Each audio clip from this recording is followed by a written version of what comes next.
O manejo financeiro de Aruba que ainda não está na ordem, me serviço que aqui não motivo grande tá, para motivo tá que é capacidade. Capacidade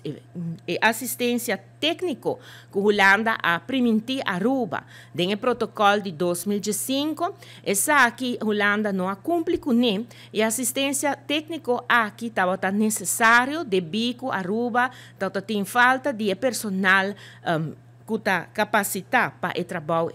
e mais que claro, o fundo não necessário para pôr tudo personal, mas também tudo o qual que está outra informação,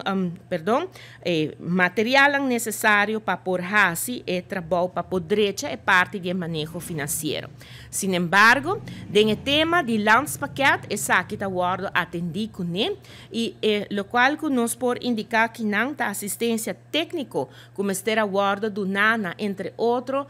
ribe parte fiscal, dus belasting na país Aruba, pero também aduana e também tauta tempo e capacidade para poder e lei não, nos tursa, falta curista não para trazer a lei, não tá problema de agora que não, tá problema que tauta bem de basta tempo acaba e aqui dentro também, no rapport aqui tá mencionar que dor que a falta e assistência técnica aqui não, essa aqui está traduzido mês de manejo financeiro que ainda não está na ordem na Aruba.